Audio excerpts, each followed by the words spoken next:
What's going on, guys? This is Real Deal Fantasy HQ with your boy LQ, back again for another great episode, now presented by the Sleeper Wire Network. You can follow them on Twitter at the Sleeper Wire Show for all the latest news, injury reports, starting sits, all the news that you need for fantasy football. So today's episode is about Todd Gurley's fantasy football outlook. This should be my favorite one for obvious reasons, but we're going to cover today the knee, his handcuffs, how is he going to be to start off the season, and how everything generally, how you should address the draft getting him. So, hope you guys enjoy the episode, so let's get right into the episode.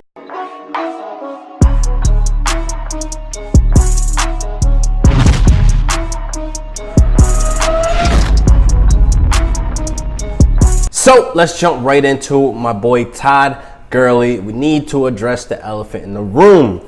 My man has arthritis in his knee, and are you drafting him, yes or no? Now, his current ADP is at 204, which isn't bad. He still can surprise a lot of people, but the knee injury does scare a lot of people. That's why a lot of people are shying away from him, and a lot of people are not really listening to the reports where Sean McVay says that he's good in practice. You know, he's no setbacks whatsoever, that he's running 21 miles per hour on the treadmill or whatever. They're saying that he is back and he's healthy and they want to keep him that way. So he's definitely going into the season with a snap count. They're definitely going to monitor him. They're not going to really have him as the workhorse. So again, you want an RB1 that can just carry the load, that can carry your team to bring home the gold, and Todd Gurley is not that guy going into the season. Being that he's going to be on a snap count, being that he has a lingering knee injury that we're all worried about, and sorry, I don't think Todd Gurley will make my roster to bring home the gold.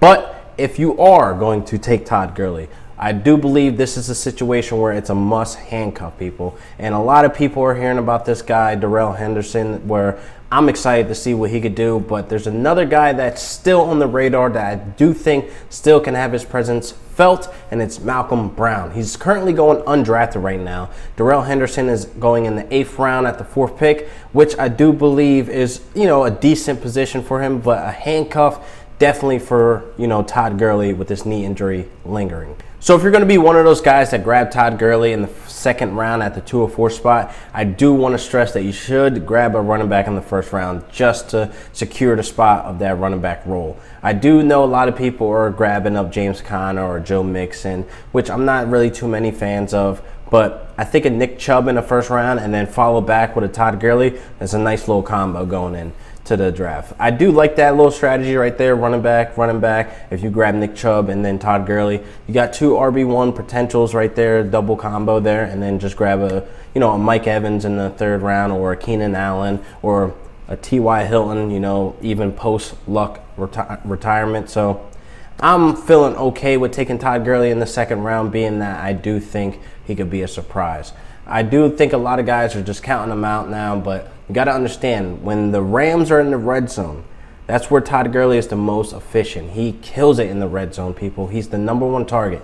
He's going to score a lot of touchdowns. I don't think they're going to cut his workload when they get in the red zone. I think once they get in the red zone, Todd Gurley is going to be that guy, and Todd Gurley will be on the field. So therefore, that's where those touchdowns will come in. He had 21 touchdowns last year, so he was all over the place. The only stats that I do think will get cut down is obviously the targets for the receptions, and I think they're going to probably try to run him less up the gut and try to give him more of like an outside pitch and an outside zone. I think they're just gonna try to play it safe with Gurley. They want him to live out his contract, like I do too. I want to see Todd Gurley for the next 4 to 5 years. So I definitely want to keep him healthy. So whatever that takes to just lessen the load to a Malcolm Brown or a Darrell Henderson, whatever it is, I do want that to happen for the longevity as a Rams fan. Todd Gurley to live out that contract, but from a fantasy standpoint, Todd Gurley can still be at least a top 10, top 12 running back, being that he will be on the field in the red zone. That's where he becomes touchdown dependent, I do believe, but I think Gurley is still going to be running a rock. He still be having plenty of the touches, plenty of the opportunities to be on the field and just put up fantasy points week to week. So with Todd Gurley, he cannot be the guy that carries your team to bring home the gold. He'll be a supporting cast. That's what I do believe with Todd Gurley going into this draft. So a guy that I don't want you forgetting about is Malcolm Brown. He's signed a 2-year deal. He had almost a chance to go to the Lions, but the Rams like him that much, and they brung him back for a 2-year deal. So they paid him, and they want him to stay. So I think him being the veteran, he does have the leg up on Darrell Henderson. You know, even though we've seen the talent that Henderson has, we've seen that, you know, he performed well in the preseason. It's just a matter of, you know, they have a veteran there that they really don't need to work up. Malcolm Brown is a very good backup running back. I mean, the Lions like them so much. The Saints even tried to get him. It's just, you have to understand that with him going undrafted and Darrell Henderson going in the 8th round, I wouldn't be too upset if I missed out on Henderson after I took Todd Gurley, because I'll take a Malcolm Brown. You know, you never know what happens in that Rams locker room, the Rams staff, or that organization. Because again, I really don't believe much of what they say, but I would, you know, why not grab a Malcolm Brown? He's going undrafted. He could be the guy that can be putting you up points. You know, he could be getting some work out the backfield, a 3rd down back, or whatever the case may be. Darrell Henderson is going up that high in the 8th round just because off of mainstream hype, off of buzz. The kid can play. He can ball out. I mean, I've seen him break tackles. I've seen him bust like 40 to 55-yard runs in his freaking college clips. I know the guy can ball. But it's just that I think Malcolm Brown is still relevant there. He still has a voice. He still has the potential to be the direct backup to Todd Gurley. So I wouldn't count him out just yet. So that's a guy I would not forget about. I'll just put him in the back of my mind in the draft. If I missed out on Henderson, then okay, I got Malcolm Brown for the security to, you know, say I could sleep better at night that I got him at least one of the backups to Todd Gurley. Because I really do believe they're going to cut his production down, cut his snap out, you know, between 4 to 6 weeks into week 6, that I think where they see that his knees getting agitated, they'll probably cut it down to where he only get 10 touches, probably like 5 targets, and then we're going to be seeing the Todd Gurley decline seriously. If, you know, 4 to 6 weeks, if it starts, you know, aggravating, the injury starts lingering longer, and they're just going to want him to just live out this contract. I mean, Todd Gurley is a great talent. They're going to have to just figure out a way where they can get him more involved. So I'm not exactly just shying away from Todd Gurley altogether. That's not what I'm saying. Again, he can surprise a lot of fucking guys, a lot of owners, that Todd Gurley just puts up at least 10 to top 12 running back, you know, week to week numbers. And I'm okay with that. I'm okay if they only put him in the red zone and he scores me 2 touchdowns that game. That's 12 points right there in some leagues, and then a couple catches here and there. You're looking at between, you know, 12 to 18 points a game. I could deal with that for Todd Gurley being my RB2 if I already secured running back in the 1st round. I'm okay. I'm okay with that.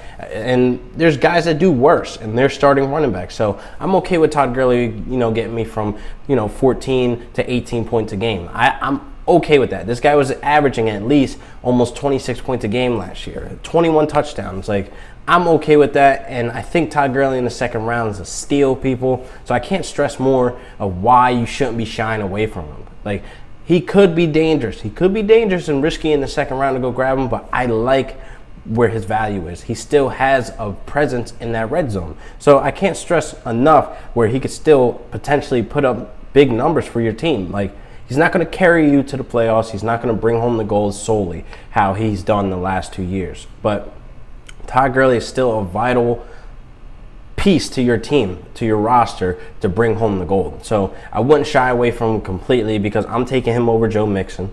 I'm taking him over James Conner. Yes, I said it. I'm taking Todd Gurley over Joe Mixon and James Conner.